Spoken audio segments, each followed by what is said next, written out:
अब हम लोग देखेंगे भारत में ईस्ट इंडिया भारत में नहीं, पहले ईस्ट इंडिया कंपनी की स्थापना किस प्रकार हुई और भारत पर उसका जो है प्रभुत्व धीरे धीरे किस प्रकार से आया, ठीक है ना। तो अभी हम लोग की चर्चा का विषय है ईस्ट इंडिया कंपनी की स्थापना, ठीक है। 31 दिसंबर 1600 ईस्वी को इंग्लैंड के कुछ व्यापारियों ने लंदन में ईस्ट इंडिया कंपनी की स्थापना की थी। यानी ईस्ट इंडिया कंपनी की स्थापना कब हुई? 31 दिसंबर 1600 ईस्वी को, ठीक ना। 31 दिसंबर 1600 ईस्वी को ईस्ट इंडिया कंपनी की स्थापना हुई, ठीक ना। कौन किया? इंग्लैंड के व्यापारियों ने, ठीक ना। कौन किया?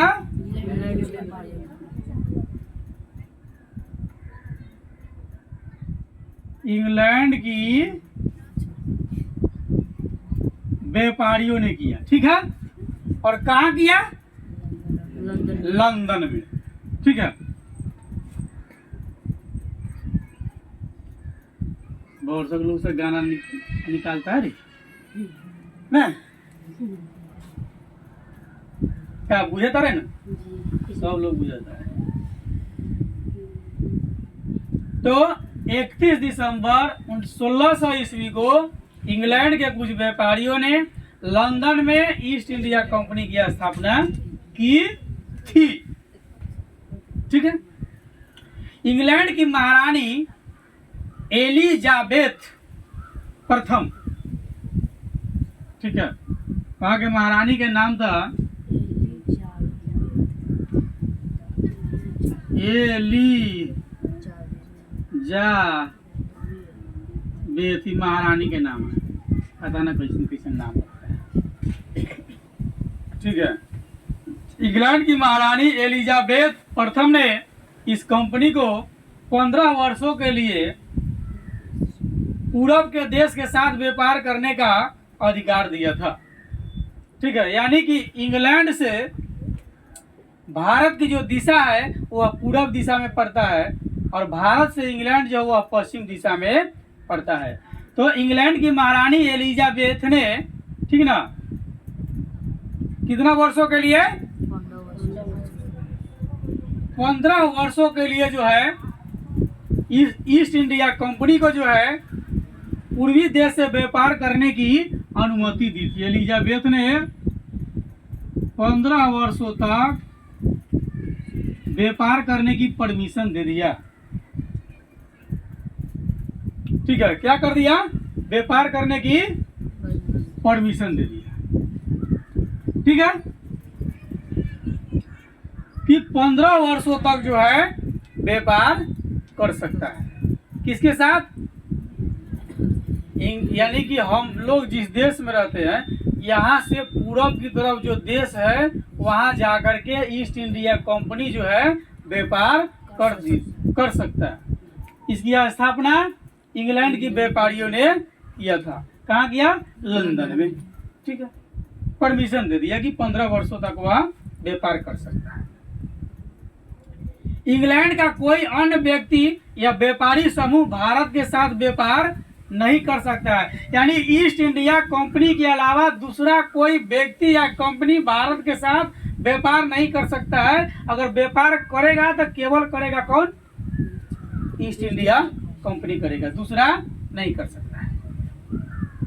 इस तरह यह कंपनी भारत से चीजें खरीद कर यूरोप में ज्यादा कीमत पर बेच सकती थी, मनमानी दाम पर बेच सकती थी ईस्ट इंडिया कंपनी, क्योंकि दूसरा खरीद कर लाएगा नहीं और जरूरत है तो आप उसी से खरीदिएगा, जाइएगा कहाँ। तो वह खूब मुनाफा कमाया, खूब पैसा कमाया। कौन?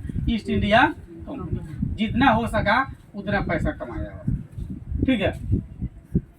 और आगे देखिए कि ईस्ट इंडिया कंपनी को चुनौती देने वाली अन्य दूसरी यूरोपीय कंपनियां कोई नहीं थी जो इसको चुनौती दे सकता है। इसके बदले में भारत से सामान ले जा करके वहां बेच सकता है। पुर्तगाल तो पहले से ही भारत के साथ व्यापार कर लाभान्वित हो रहा था। इसके साथ इंग्लैंड, फ्रांस एवं डेनमार्क जैसे देश की व्यापारी कंपनियों के हित भी इंग्लैंड की ईस्ट इंडिया कंपनी से टकराने लगे। यानी के साथ ही ईस्ट इंडिया कंपनी के साथ कौन कौन जो है मुकाबले में उतर गया था? हॉलैंड, फ्रांस और डेनमार्क। सारी कंपनियां एक जैसी चीजें जैसे बारीक सूती कपड़े, रेशम, मलमल, नील, सोडा आदि खरीदती थी। किससे? भारत से। यूरोप में सूती कपड़ा का उत्पादन बिल्कुल ही नहीं होता था। ठीक है, वहाँ सूती कपड़ों का उपयोग गर्मियों में किया जाता था तथा उन्हीं वस्त्र के अंदर अस्तर के रूप में जाड़ों में भी किया जाता था।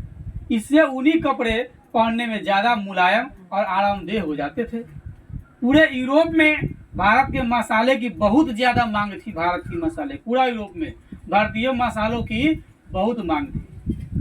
कोई कह दिया कौन मसाला? भारतीय ला बना, नहीं, फौरन जाकर के ले लिए भारतीय मसाला।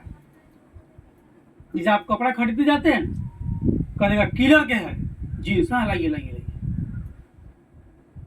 देहाती लोग स्पार्क के है, हाँ हाँ स्पार्क की है, बहुत बढ़िया। डुप्लीकेट होगा तो लोग लेकर के चलाएगा। मतलब कंपनी के नाम पर बिकता है ना। जैसे मान लीजिए वर्तमान में सरकारें अभी चल रही है बीजेपी की, मोदी सरकार जिसको टिकट देता है वो जीत जाएगा, उसका बोल वाला है। वही बात है, भारतीय मसालों की मांग यूरोप में खूब थी। ठंडा प्रदेश होने के कारण यूरोप के लोगों के भोजन में मांस का उपयोग काफी होता था और जिसको स्वादिष्ट बनाने के लिए तथा मांस को लंबे समय तक उपयोग में लाए जाने योग्य बनाए रखने के लिए इन मसालों का उपयोग किया जाता था। जैसे आज आप मांस खरीद करके ले आए और कल अगर बनाना है तो उसको क्या करेंगे? उसमें हल्दी मिला करके रख देंगे। नहीं, क्या करेंगे? हल्दी मिला करके रख देंगे ना, तो कल तक खराब नहीं होगा। यानी हल्दी उसको बिना अभी अभी अभी का जमाना आ गया कि लोग फ्रिज में रखेगा, और उस जमाने में तो फ्रिज नहीं थी, तो हल्दी लगा कर रख दिया, खराब नहीं हुआ, फिर कल उसको बना करके लोग खाएगा। तो मीट मांस को स्वादिष्ट बनाने के लिए और कुछ समय तक सुरक्षित रखने के लिए भारतीय मसालों का उपयोग किया जाता था। जाड़े के मौसम की भयानक सर्दी में केवल इन्हीं साधनों का प्रयोग कर यूरोप के लोग मांस खा सकते थे। ठीक है, और इसी तरह नील का इस्तेमाल कपड़ा रंगने के लिए होता था। आज भी हम लोग नील का उपयोग कपड़ा, गंजी, शर्ट रंगने के लिए करते हैं। सोडा बारूद बनाने के काम आता था। सोडा का उपयोग किस क्षेत्र में होता था? सोडा से बारूद बनता था। सोडा का काम बारूद बनाना, सोडा बारूद का बनाने के काम में आता था। यूरोप में इन सभी चीज़ों का अभाव था, वहाँ ये सब चीज़ नहीं था। इसके विपरीत यूरोप में उत्पादित बहुत कम जो है थी चीज़ें भारत के लोगों के काम आती थी। मतलब वहाँ से बहुत कम वस्तु आता था जो भारत उसका आयात कर सकता था। अधिकतम भारत निर्यात ही करता था, अधिकतम भारत बेचता ही था, खरीदता बहुत कम था यूरोप से। इसलिए यूरोप की कंपनियां मुख्य रूप से सोना और चांदी देकर भारत से सामान खरीदती थी। यूरोप भारत वालों को क्या देता था? सोना और चांदी। सोना और चांदी कौन देता था? यूरोप वाला देता था। किसको? भारत को। भैया आप सोना चांदी ले लीजिए और हमको मसाला दीजिए, कपड़ा दीजिए। भारत सबसे पहले मसाले और कपड़े का व्यापार विदेशी कंपनी के साथ करता था। मतलब मसाला दे के सोना और चांदी लेता था। आज कहेंगे 100 ग्राम मसाला ले लो क्या, 1 ग्राम सोना दे सोना खरीदेला। मसाला का दाम मालूम हो, और सोना खरीदेला सोना। लेकिन उस जमाने में यूरोप की कंपनियां मुख्य रूप से सोना और चांदी देकर भारत से सामान खरीदती थी। और पहले सामान देकर सामान ही, पहले मुद्रा का आविष्कार नहीं न था। मुद्रा के आविष्कार अलग हम लोग पढ़ेंगे।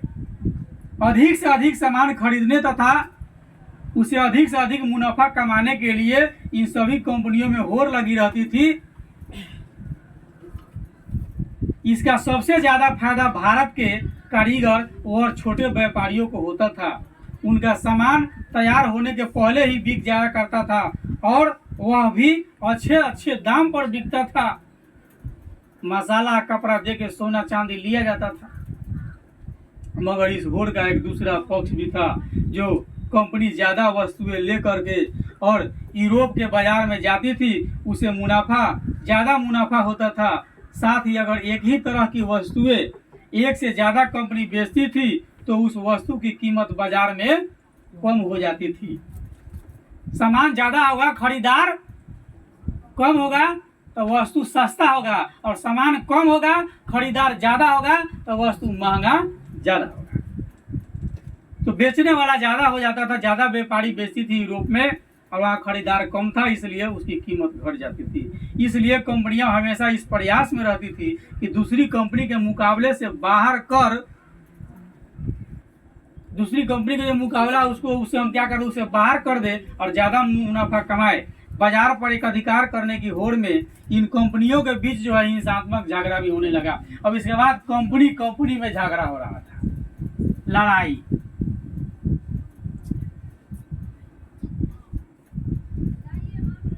झगड़ा केकरा में, इधर भी कंपनी, इधर भी कंपनी।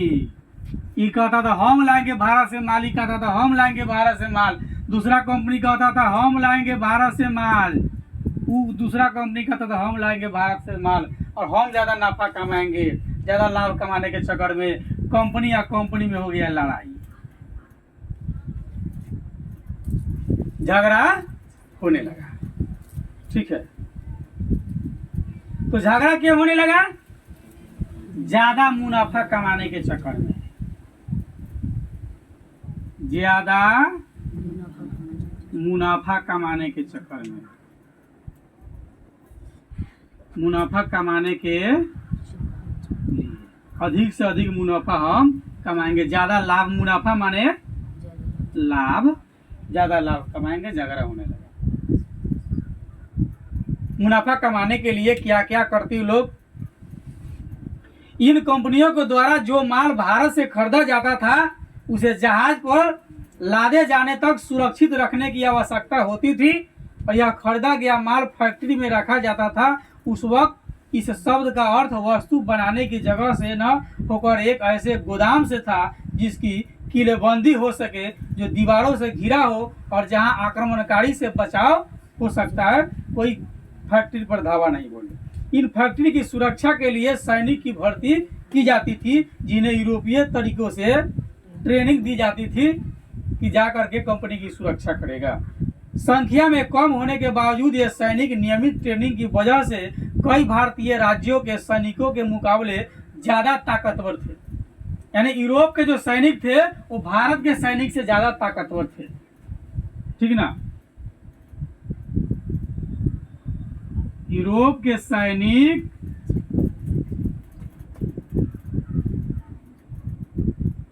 भारतीय सैनिक से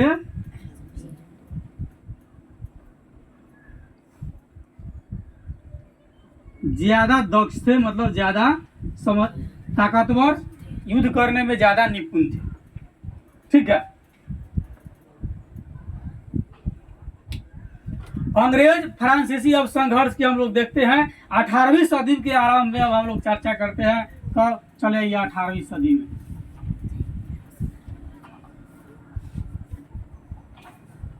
ठीक है, 18वीं सदी के शुरू में यानी प्रारंभ में।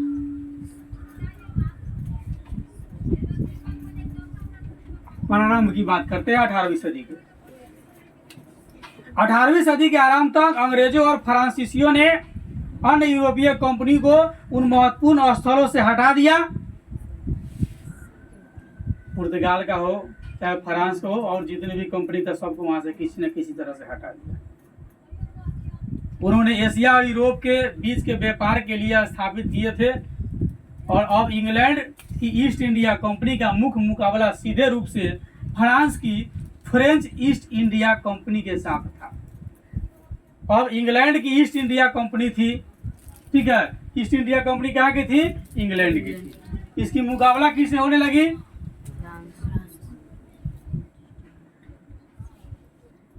फ्रेंच की ईस्ट इंडिया कंपनी से, ठीक ना,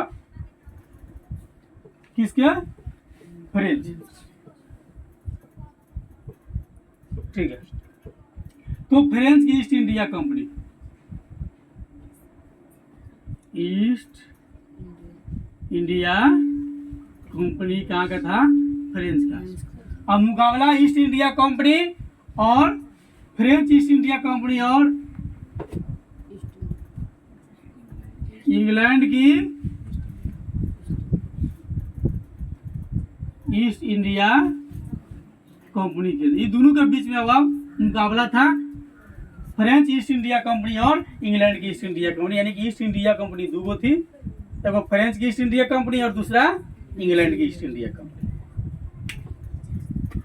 ठीक है। तो मुकाबला दोनों के बीच थी, फ्रेंच की ईस्ट इंडिया कंपनी और इंग्लैंड की ईस्ट इंडिया कंपनी। इंग्लैंड व फ्रांस की सरकारें भी अपनी अपनी कंपनियों को इस संघर्ष में पूरा समर्थन करते हुए उन्हें हर संभव सैनिक व आर्थिक मदद करती थी लड़ने के लिए। वो भी कहता था हम पीछे नहीं हटेंगे, वो भी कहता था हम पीछे नहीं हटेंगे। उस वक्त भारत में मुगल शासन कमजोर हो चुकी थी। 18वीं शताब्दी में भारत में मुगल शासन कमजोर हो चुकी थी, यानी कि उस समय भारत में शासन किसकी थी, मुगल शासन।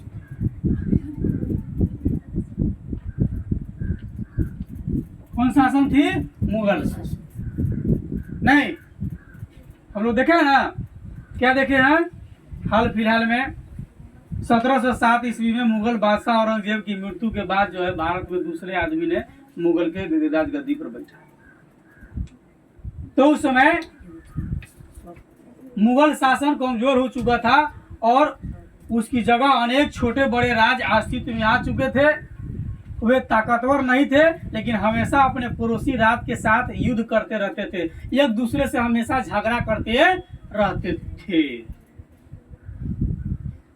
आपस में पड़ोसिया से दिन रात लड़ाई करते रहते थे। लेकिन हमेशा पड़ोसी से युद्ध करते करते करते पड़ोसी खिसिया गया, नहीं सोचेगा इसको रास्ते से हटा देते। इन्हीं परिस्थितियों का फायदा इन कंपनियों ने उठाया। कौन company, east India company, French का ईस्ट इंडिया कंपनी और इंग्लैंड की ईस्ट इंडिया कंपनी, इसका फायदा उठाया। इन कंपनियों ने ऐसे राज्यों को प्राप्त करने की चेष्टा की जिसमें करों में छूट प्राप्त की तथा उस राज्य में व्यापार के एक अधिकार के बदले हुए इन राज्यों को सैनिक मदद देने का वादा करते थे। कहते थे उस राज्य से तुम्हारा लड़ाई हो रहा है, दो राज्यों के बीच में, भारत के लोग पड़ोसी से लड़ते थे, किससे, पड़ोसी से झगड़ा करते थे। तो ईस्ट इंडिया कंपनी जो है, जैसे मान ली कि एक पड़ोसी को मिला लिया, इधर दूसरा पड़ोसी है, एक पड़ोसी इधर, दूसरा पड़ोसी इधर, एक पड़ोसी को इधर से मिला लिया, एक पड़ोसी को इधर से मिला लिया। अब मान लिए French east India company number पहला पड़ोसी को मिला, कहा कि तुम इसे लड़ो और इसके बीच में अगर तुमको लड़ने के लिए सैनिक की जरूरत पड़ती है, हम अपना सैनिक देंगे, इसको हराओ। स्वाभाविक है दोस्ती कर लेगा पड़ोसी से झगड़ा करने के चक्कर में। पड़ोसी से झगड़ा करने में कौन चाहता नहीं हम हारे, दूसरा से हार जाए पड़ोसिया से ना हारे ना। हम लोग कहीं बगल वाला जाने माने।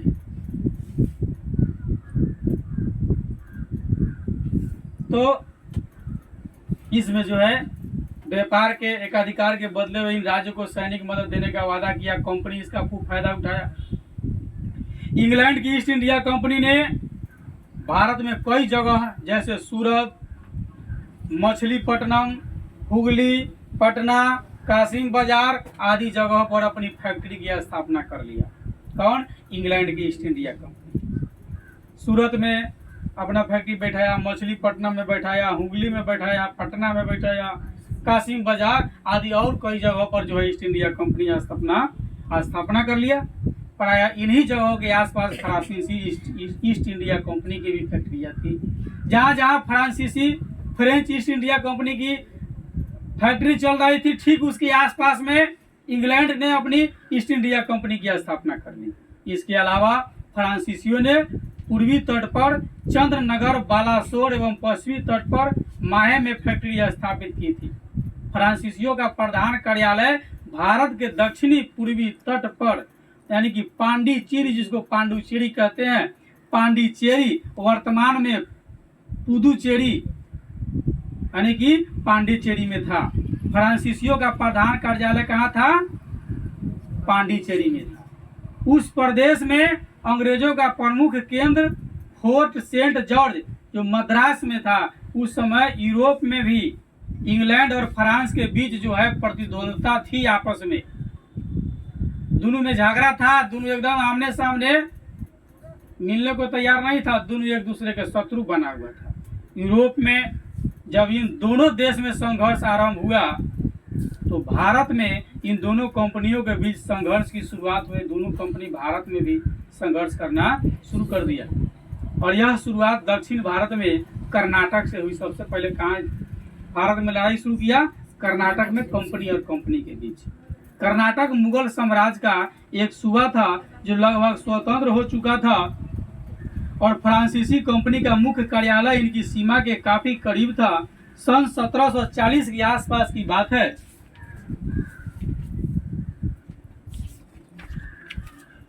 सन 1740 के आसपास की बात है। कर्नाटक के नवाब ने यह देखकर कि उनके सूबे में फ्रांसीसियों की शक्ति बढ़ती जा रही है, उनके खिलाफ एक सेना भेजी। कर्नाटक के नवाब जो है फ्रांसीसी की बढ़ती हुई शक्ति को देखकर उन्होंने अपना एक सेना भेजा और इस युद्ध में कर्नाटक की सेना क्या हो गई? हार गई फ्रांसीसी ईस्ट इंडिया कंपनी से। ठीक है, यानी कर्नाटक के नवाब ने जो सेना भेजा उससे किसे लड़ने के लिए? फ्रांसीसी सैनिक से। वो देखा कि फ्रांस की शक्ति जो है बढ़ती जा रही है और उसके राज के बगल में फ्रांसीसी कंपनी की फैक्ट्री थी, यानी फ्रांसीसी कंपनी स्थापित हुई थी। उसके खिलाफ सेना भेजा कर्नाटक के नवाब और इस युद्ध में कर्नाटक की हार हो गई लगभग 1740 के आसपास।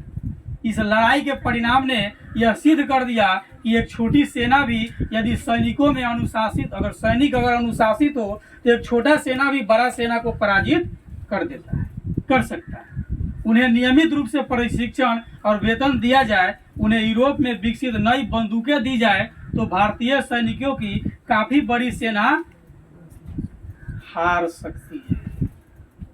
भारतीय सैनिकों की काफी बड़ी सेना को जो है हरा सकती है। अब कंपनी वालों को इस बात का एहसास हो गया कि भारत को सैनिक को हराना आसान बात है। अगर उसको बंदूक दे दिया जाए तो भारत को सैनिक को एक तरीका में जो एकदम उधर तलवार से भारत के लोग लड़ाई करेगा, जब बंदूक से अलगे से मारेगा ना, कुछ दूरे से टिप देगा।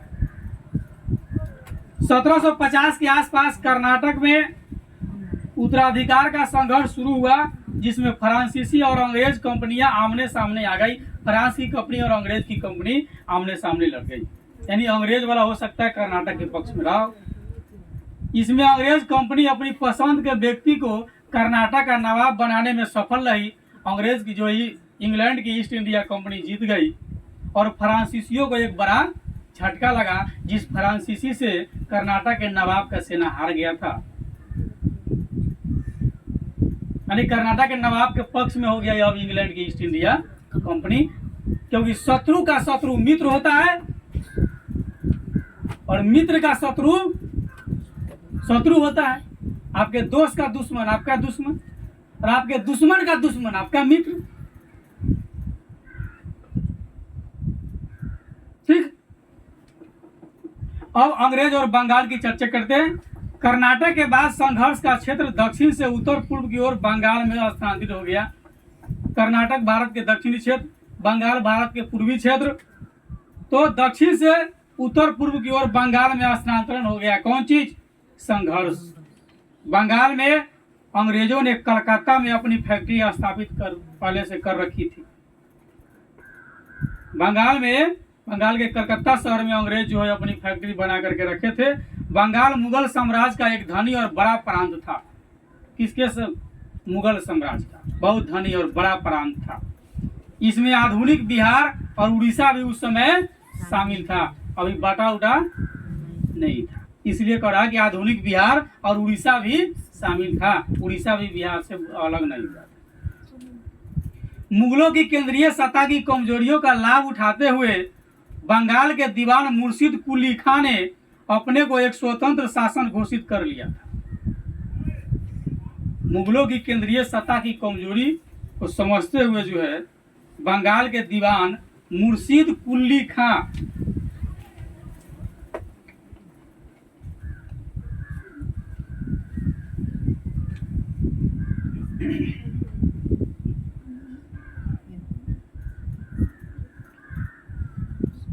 कुली खां ये बंगाल को जो है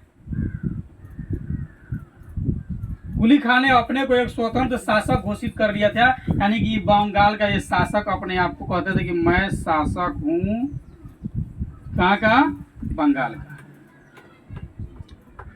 वैसे वे मुगल बादशाह को नियमित रूप से राजस्व भेजते रहे। मुर्शिद कुली खां के बाद जो है बना अली वर्दी खां, इसके बाद बना दूसरा नंबर पर अली वर्दी खां, मुर्शिद कुली खां के बाद 1740 ईस्वी में बंगाल का नवाब बन गया कौन, अली वर्दी खां। उसने बंगाल में कुशल प्रशासन कायम किया। अली वर्दी खां ने यूरोप के व्यापारियों को हमेशा अपने नियंत्रण में रखने का प्रयास किया।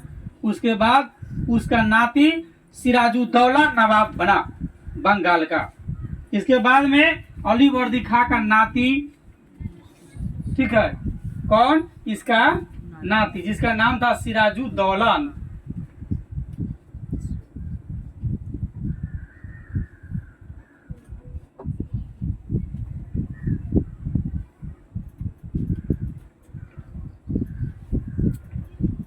ठीक है, अब ये बना बंगाल का नवाब। ये अली वर्दी खां का नाती है।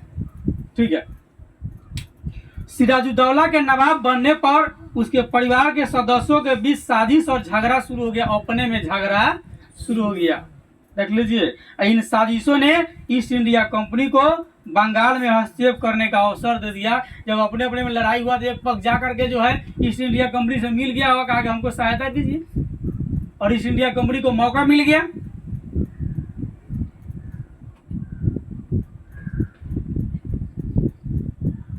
एक अंग्रेज इतिहासकार जो है, इतिहासक जो है, या इतिहासकार कर लीजिए, एससी हिल उस समय बंगाल के किसानों के बारे में लिखता है कि 18वीं सदी के मध्य में बंगाल के किसानों की हालत उस समय के फ्रांस या जर्मनी के किसानों की हालत से बढ़कर थी। यदि उस समय के शहरों की हालत पर नजर डाली जाए तो बंगाल की राजधानी मुर्शिदाबाद के बारे में स्वयं प्रसिद्ध अंग्रेज सेनापति क्लाइव लिखते हैं कि मुर्शिदाबाद का शहर उतना ही लंबा चौड़ा, आबाद और धनवान है जितना कि लंदन का शहर है। उस जमाने में बंगाल की राजधानी क्या थी, मुर्शिदाबाद, और मुर्शिदाबाद शहर उतना ही लंबा चौड़ा, आबाद और धनवान शहर है जितना कि लंदन शहर है। लंदन से कम नहीं था मुर्शिदाबाद। अंतर इतना है कि लंदन के धनाढ़ से धनाढ़ व्यक्ति के पास जितनी संपत्ति हो सकती है उससे बेइंतहा ज्यादा संपत्ति मुर्शिदाबाद में अनेक के पास है। यानी मुर्शिदाबाद शहर उस दिन लंदन से कम नहीं था। आज मुर्शिदाबाद शहर की क्या स्थिति है पता करना होगा, किस हिसाब से जो चल रहा है। बंगाल पर व्यापार से शासन तक हम चर्चा करेंगे। अब हमारी चर्चा होगी बंगाल पर व्यापार से लेकर शासन तक।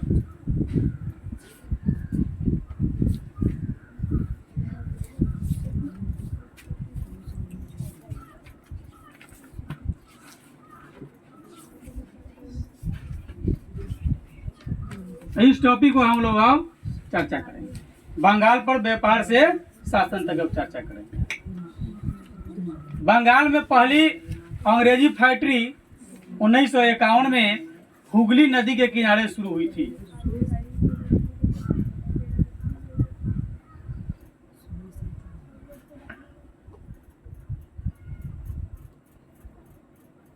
कहा बउआ मेनका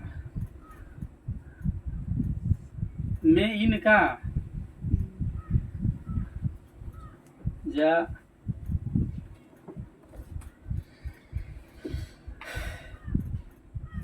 तो बंगाल में पहली अंग्रेजी फैक्ट्री 1651 में लगी, ठीक ना। कब लगी? 1651 में।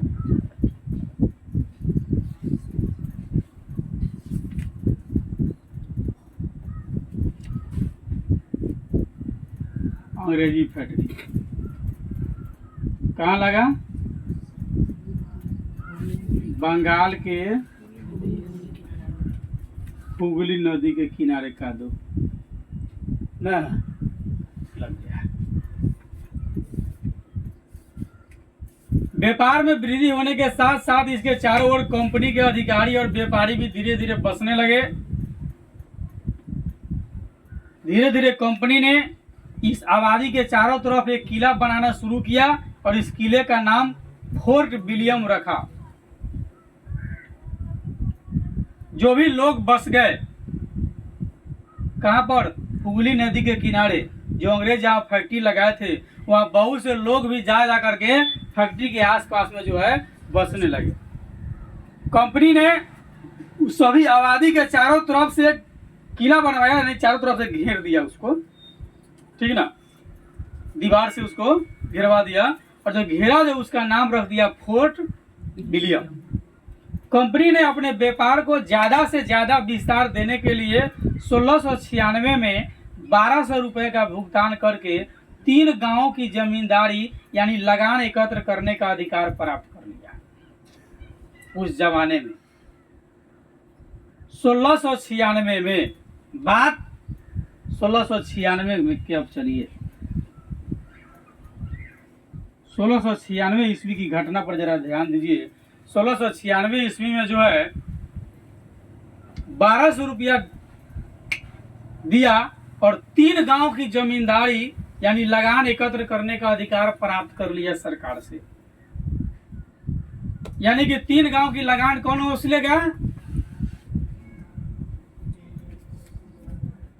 कौन वसूलेगा? ईस्ट इंडिया कंपनी वसूलेगा। ये 3 गांव थे गोविंदपुर, सूतानाती और कालीकाता,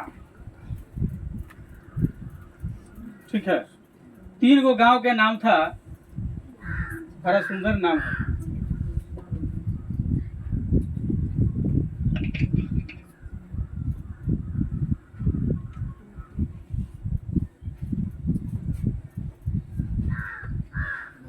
रुक यानी कि कंपनी ने अपने व्यापार को ज्यादा से ज्यादा विस्तार देने के लिए 1696 में, कब घटना है, कब की? 1696 की।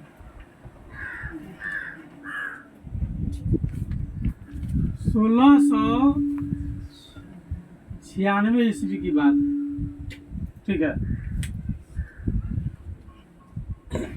तो कंपनी ने अपने व्यापार को ज्यादा से ज्यादा विस्तार देने के लिए 1696 में जो है 1200 रुपए का भुगतान किया। कितना किया? 1200 रुपया भुगतान किया, ठीक है।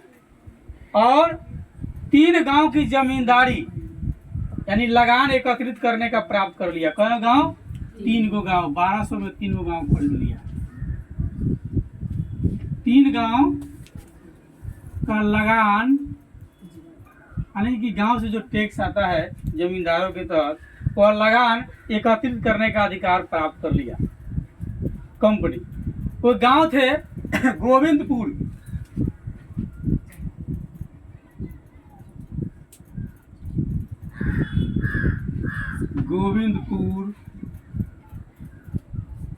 दूसरा था सूतानाती,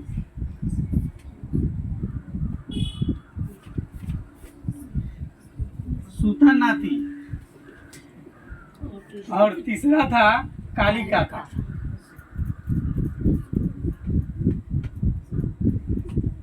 तीसरा था कालिका। 3 गो गांव खरीद लिया। तीनों गांव के मिलने के बाद आगे चलकर इन्हें जो है कलकत्ता कहा जाने लगा। ठीक है, ये तीनों गांव मिल गया और आगे बन गया कलकत्ता, यानी कलकत्ता में कौन गांव? 3 गांव था पहले, गोविंदपुर, सूतानाती, कालिकाता। 3 गांव मिलने के बाद में आगे चल के बन गया कलकत्ता। अब इसको हम लोग कहते हैं कोलकाता। अब इसको हम कहते हैं कोलकाता। अंग्रेजी में लिखा था कालकुत्ता। अंग्रेजी का भी अलग है, जैसे अभी भारत इंडिया से पुकारा जाता था, कहा कि नहीं अब भारत।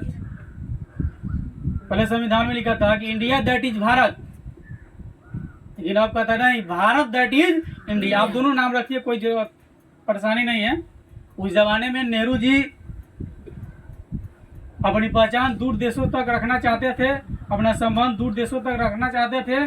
और जब भारत देश जब आज़ाद हुआ, ठीक ना, तो इंडिया नाम विदेशी कंपनी मतलब विदेशी लोगों का दिया हुआ था। तो सोचे कि विदेशी लोग तब जो इंडिया के नाम से जानते हैं, भारत तो जानते नहीं हैं, इसलिए उन्होंने कहा कि नहीं इंडिया रहेगा, कहा कि भारत दैट इज इंडिया। लेकिन अब मोदी जी के आने से हो गया भारत दैट इज इंडिया। पहले था इंडिया दैट इज भारत, मतलब इंडिया है जिसे भारत कहा जाता है। अब कराना ही भारत है जिसे इंडिया कहा जाता है। दोनों में अंतर है, मतलब बहुत बड़ी बहस की बात है। ठीक है, तो 3 गांव जो थे, जो 1696 में कंपनी ने अपने मुनाफा के लिए 1200 रुपया देकर 3 गांव का लगान वसूलने का अधिकार प्राप्त कर लिया। वो गांव थे गोविंदपुर, सूतानाती और कालिकाता, जिसका नाम आगे हुआ कलकत्ता और जिसको हम कोलकाता के नाम से वर्तमान में पुकारते हैं।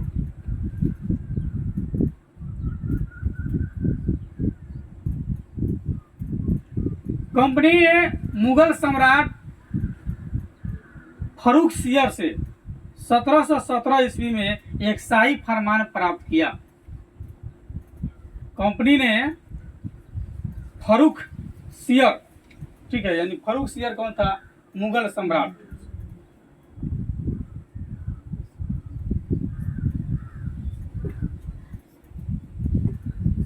ठीक है ना, ये फर्रुखसियर है, फर्रुख और फर्रुख है।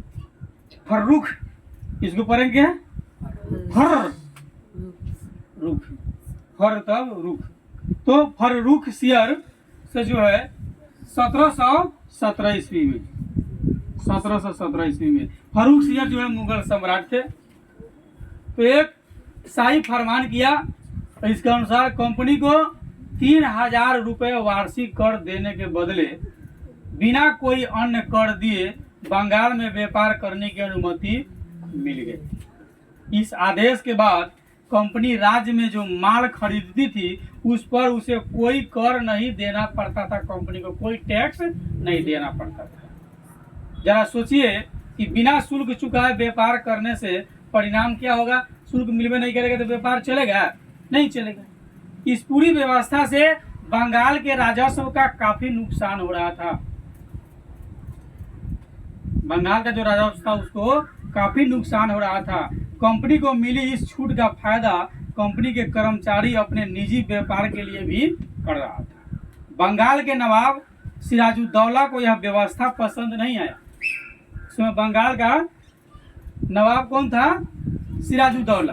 तो सिराजुद्दौला को यह व्यवस्था जो है पसंद नहीं आया। यह इससे नाराज कौन थे?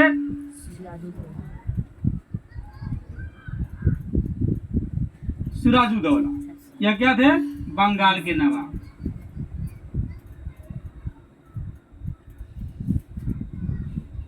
इसको यह पसंद नहीं आया।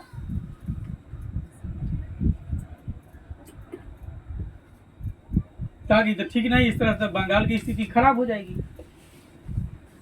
धीरे धीरे उसने कंपनी को बिना शुल्क व्यापार करने से मना कर दिया कि नहीं, आप टैक्स नहीं देंगे तो आप हमारे यहाँ व्यापार नहीं कर सकते। उसने कंपनी पर धोखाधड़ी का आरोप लगाते हुए उनकी किलेबंदी के विस्तार पर रोक लगा दिया और कंपनी अब यह समझ रही थी कि अगर बंगाल के व्यापार को सुरक्षित रखना है तो सिराजुद्दौला नवाब को पद से हटाना होगा। इसको किसी न किसी तरह जो है कि इसको नवाब के पद से हटा देना होगा। इसके लिए कंपनी ने बंगाल की राजनीति को टटोलना शुरू किया। उसने सिराजुद्दौला से असंतुष्ट व्यक्तियों से साठगांठ करना शुरू किया। किससे? जो जो उसके राज में थे, सिराजुद्दौला से नाराज थे, उन सब व्यक्ति को एकत्रित किया। कौन? कंपनी। अब किसी भी सरकार में, चाहे राजा हो या सरकार हो, जरूरी नहीं है कि मतलब कि अभी मान लीजिए कि आप अपने यहाँ के मुख्यमंत्री है, जरूरी नहीं है कि मुख्यमंत्री से सभी लोग खुश होंगे। नॉर्मल वार्ड मेंबर को ले लीजिए, जरूरी नहीं है कि एक वार्ड मेंबर से सारा लोग खुश होगा, कुछ लोग ना खुश होंगे। मुखिया है, जरूरी है उसे सभी लोग खुश होंगे? नहीं खुश होंगे, कुछ लोग ना खुश होंगे। तो कंपनी ने सोचा कि नवाब सिराजुद्दौला को, जो नवाब बीच में 12 बन रहा था, नवाब सिराजुद्दौला अपने बंगाल के बारे में सोचता था कि बंगाल की स्थिति खराब हो जाएगी। कंपनी को कहा कि आप बिना टैक्स दिए हुए, जो है बिना कर दिए हुए, आप हमारे यहाँ व्यापार नहीं कर सकते। विरोध किया कंपनी का, धोखाधड़ी का आरोप लगाया। कंपनी ने सोचा कि किसी तरह जो है नवाब सिराजुद्दौला को नवाब से जो है हटाना पड़ेगा। और हटाने के लिए क्या करना पड़ेगा? जो जो इससे नाराज लोग हैं उन लोगों को उन्होंने एकत्रित करना शुरू किया। कौन? नवाब सिराजुद्दौला। कंपनी ने नवाब सिराजुद्दौला के विरुद्ध में। सिराजुद्दौला की जगह कंपनी एक ऐसी नवाब चाहती थी जो उसके इशारों पर चल सके। कंपनी चाहती थी कि बंगाल का नवाब ऐसा हो जो मेरे इशारे पर चले, मैं जैसा कहूँ वैसा करे, क्योंकि सिराजुद्दौला तो मेरे विरुद्ध में काम कर रहा है। तो कंपनी चाहती थी कि नवाब ऐसा हो जो मेरे साथ चले, मैं जैसा कहूँ वैसा करे। कंपनी ऐसा नवाब ढूंढ रही थी, जबकि सिराजुद्दौला वैसा बात नहीं करना चाहता था, वैसी नीति वो अपनाना नहीं चाहता था। जो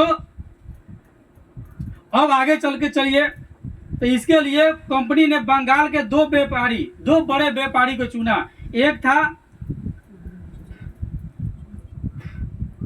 अमीर चंद, शायद अमीर चंद होगा, अमीर चंद और जगत। दो व्यापारियों को कंपनी ने जो है बंगाल के दो बड़े व्यापारी को, अमीर चंद और जगत सेठ के साथ साथ नवाब के सेनापति मीर जाफर को अपनी ओर मिला लिया। सिराजुद्दौला का सेनापति कौन था? मीर जाफर। इसका सेनापति कौन था?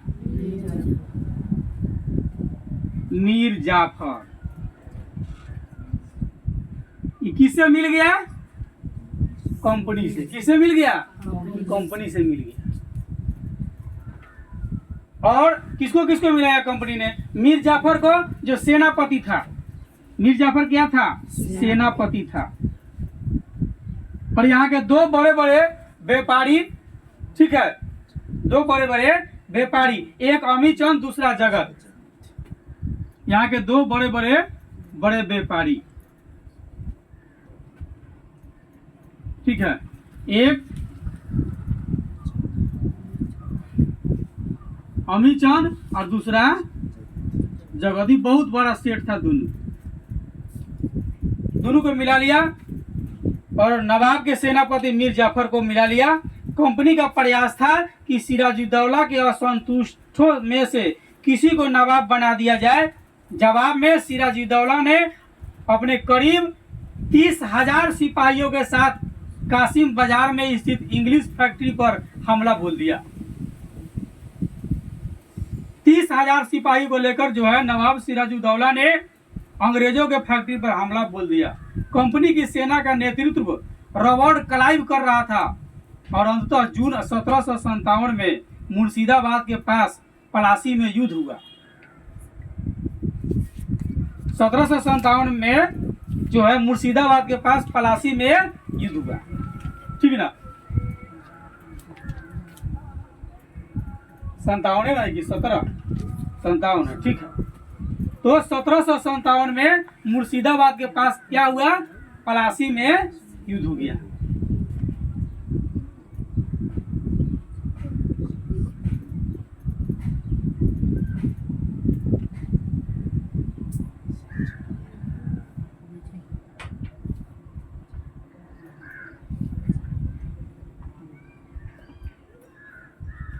ठीक है। पलासी में युद्ध हुआ। इस युद्ध में नवाब की सेना हार गई। पलासी के युद्ध में कौन हारा? नवाब की सेना हार गई, क्योंकि इसके अपने आदमी मिला हुआ था। इसका सेनापति कौन? मीर जाफर। सेना तो हार गई नवाब की। सिराजुद्दौला मारा गया। कौन मारा गया? सिराजुद्दौला मारा गया। ठीक ना? कौन मारा गया? सिराजुद्दौला। सिराजुद्दौला कौन था? अली वर्दी खां का नाती था। मुर्शिद कुली खां 1740 में बंगाल का नवाब बना। उसके बाद जो है अली वर्दी खां बना, और उसके बाद अली वर्दी खां का नाती था कौन? सिराजुद्दौला। और सिराजुद्दौला जो है 1757 में पलासी में युद्ध हुआ, उसमें वह मारा गया और मीर जाफर को बंगाल का नवाब बना दिया गया। मीर जाफर को मिला लिया। मीर जाफर कंपनी से मिला हुआ था। सिराजुद्दौला के मरने के बाद, इसके मरने के बाद बंगाल का नवाब बन गया मीर जाफर। पलासी के युद्ध में मर गया कौन? सिराजुद्दौला।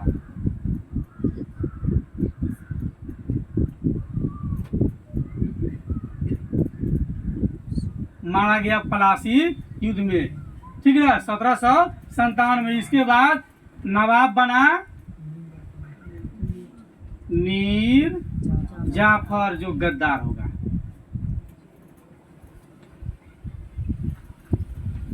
जो अपने अपने का विरोध करता है उसी को गद्दार करते हैं। और कंपनी भी चाहता था कि मैं ऐसा आदमी को नवाब बनाए जो मेरे इशारे पर नाचे। इस लड़ाई के साथ भारत में कंपनी की सत्ता की स्थापना की शुरुआत हुई। कंपनी की सत्ता की स्थापना की शुरुआत हो गई किस लड़ाई के साथ? पलासी युद्ध में। कब? 1757 में। पलासी युद्ध कब हुई? 1757 में। और इस लड़ाई के साथ जो है कंपनी की जो है भारत में स्थापना की शुरुआत हुई, पहली थी।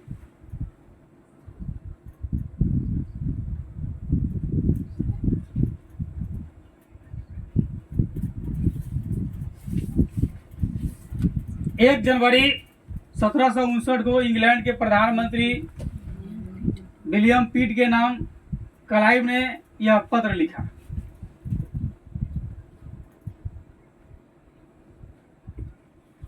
ठीक है।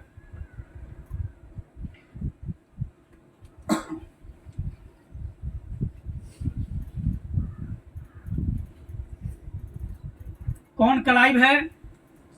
जो कंपनी के सेना का नेतृत्व कर रहे थे, जिसका नाम था पूरा रॉबर्ट क्लाइव। रॉबर्ट क्लाइव सेना का नेतृत्व कर रहा था कंपनी के तरफ से। कंपनी के तरफ से जो है कंपनी के सेना का नेतृत्व कर रहा था रॉबर्ट क्लाइव, जिसने पलासी युद्ध में सिराजुद्दौला को पराजित किया और मार दिया। 1 जनवरी 1759 को, ठीक ना? 1 जनवरी 1759 को क्लाइव ने एक पत्र लिखा इंग्लैंड के प्रधानमंत्री को। ठीक है ना? कौन लिखा? क्लाइव ने। 1 जनवरी 1759 को क्लाइव ने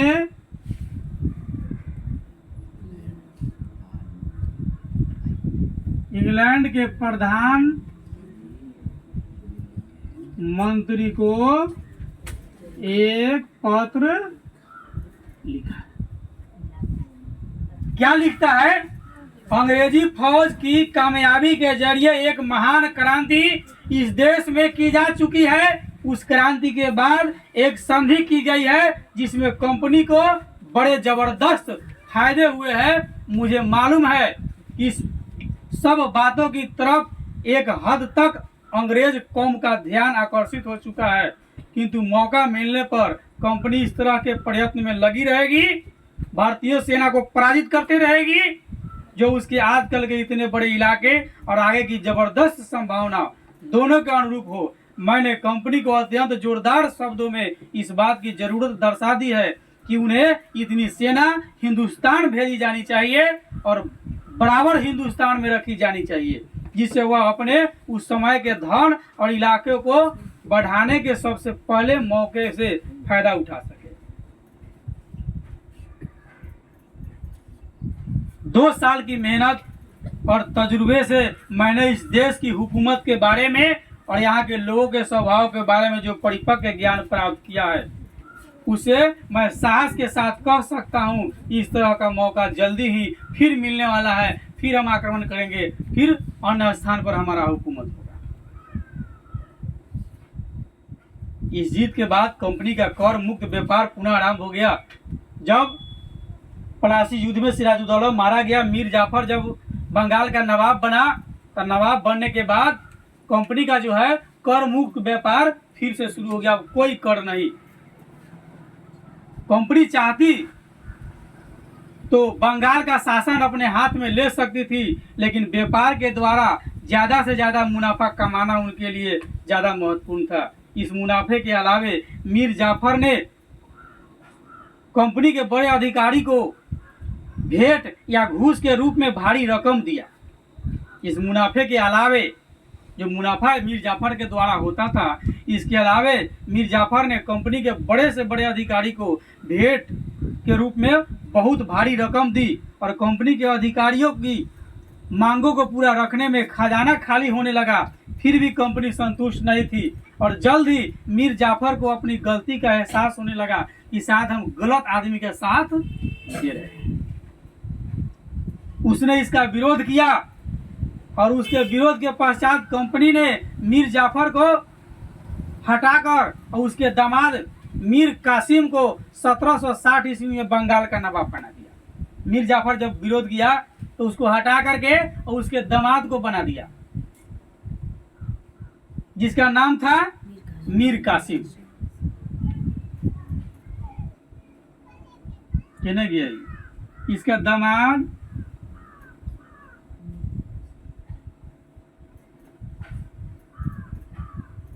मीर कासिम को बंगाल का नवाब बनाया। कौन? कंपनी।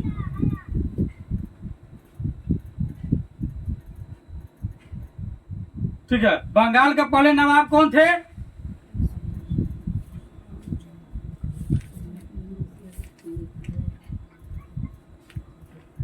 मुर्शीद कुली खां। उसके बाद कौन बने? अली वर्दी खां। नहीं, अली वर्दी खां के बाद कौन बना? उसका नाती सिराजुद्दौला। सिराजुद्दौला के बाद कौन बना? मीर जाफर। मीर जाफर के बाद कौन बना? उसके दामाद मीर कासिम। ठीक है। एक काफिर नाम ना, कासिम। काफिर तो दूसरा चीज हो गया।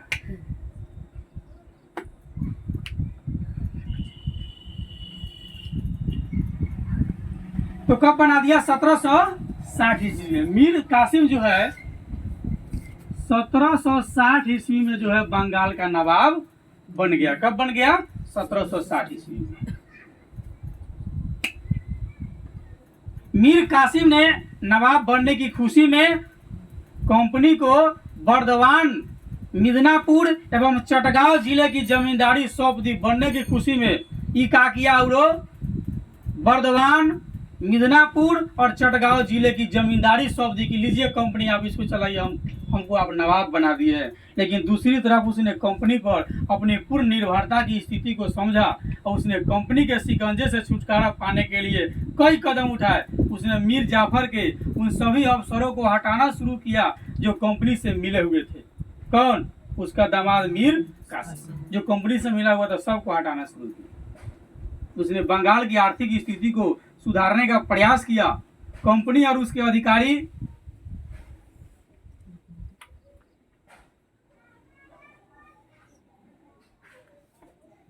बड़ी धोखा मिला। कंपनी और उसके अधिकारी एवं कर्मचारी मुगल बादशाह फर्रुखसियर द्वारा प्राप्त शाही फरमान द्वारा मिली सुविधा के दुरुपयोग कर रहा था। वो बिना चुंगी दिए, बिना टैक्स दिए हुए व्यापार करते थे। इससे राज्य को आर्थिक नुकसान हो रहा था। तथा देसी व्यापारियों को भी धक्का लग रहा था, क्योंकि वे लोग निःशुल्क व्यापार नहीं कर रहे थे। विवश होकर मीर कासिम ने चुंगी की वसूली खत्म कर दी, ताकि भारतीय व्यापारी भी कंपनी के व्यापारियों की बराबरी में व्यापार कर सके।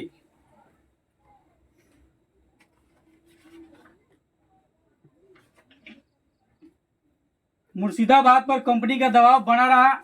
इस दबाव और नियंत्रण से बचने के लिए मीर कासिम अपनी राजधानी मुर्शिदाबाद से हटाकर मुंगेर ले गया।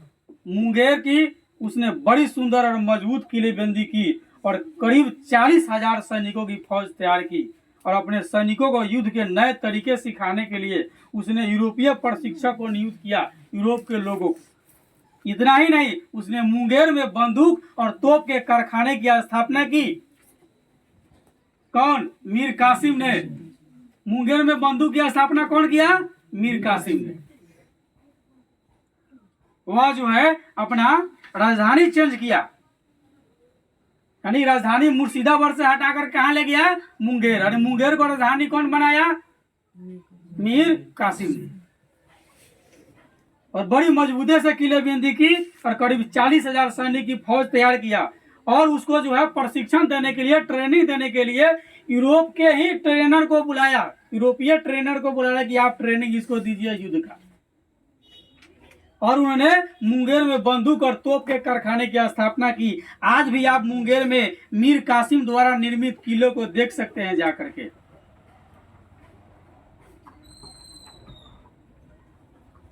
निसंदेह मीर कासिम द्वारा उठाए गए ये सभी कदम से कंपनी के अफसर नाराज हो गए, और उन्होंने नवाब को हटाने का फैसला किया ताकि मीर कासिम को भी हटाए। मीर कासिम ने महसूस किया कि वह अकेला कंपनी की फौज का सामना नहीं कर सकता है, इसलिए उसने मुगल शासक शाह आलम और अवध के नवाब शुजाउद्दौला से मदद मांगी। मीर कासिम ने 2 आदमी से मदद मांगा। एक मुगल शासक शाह आलम से, 2 आदमी से इन्होंने मदद मांगा।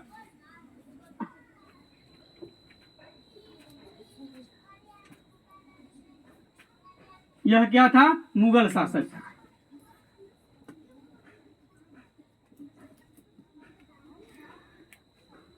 ठीक है। और दूसरा मदद इन्होंने मांगा किससे? शुजाउद्दौला से। ये किससे मदद मांगा? दूसरा है शुजाउद्दौला।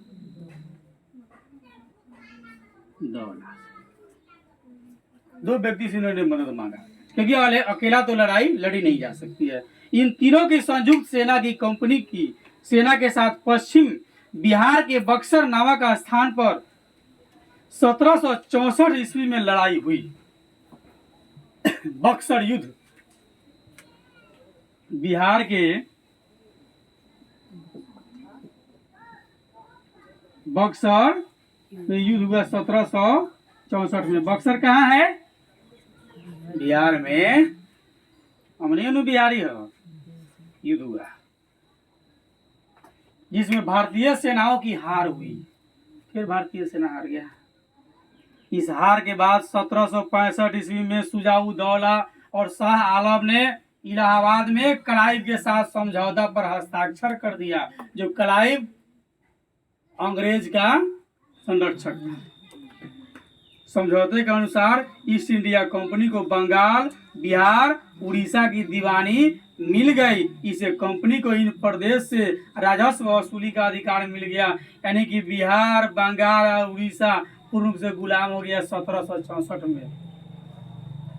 जिस समय मीर कासिम, मुगल शासक शाह आलम, नवाब शुजाउद्दौला 1764 में लड़ाई की और हार गया। क्या हो गया? पराजित हो गया। लड़ाई कहाँ हुई? बिहार के बक्सर नामक स्थान पर। और हार के बाद 1765 ईस्वी में शुजाउद्दौला और शाह आलम, जिसके भरोसे मीर कासिम ने सहयोग मांगा था, जिससे उन दोनों ने जो है कंपनी के समझौता पर क्लाइव के साथ हस्ताक्षर कर दिया। कंपनी देखता था ना, जो जिसका हमारा विरोध कर रहा है उसको पहले मिलाने की कोशिश करो। और समझौते के बाद ईस्ट इंडिया कंपनी का जो है बंगाल, बिहार और उड़ीसा की दीवानी टैक्स जो है, दीवानी के मतलब तो नहीं अपन दीवानी ना समझिए, दीवाना दीवानी, दीवानी के मतलब टैक्स जो है मिलना शुरू हो गया। अब कंपनी को दीवानी मिलने से क्या क्या फायदे हुए हम लोग अगले दिन चर्चा करेंगे। आज टाइम हो गया।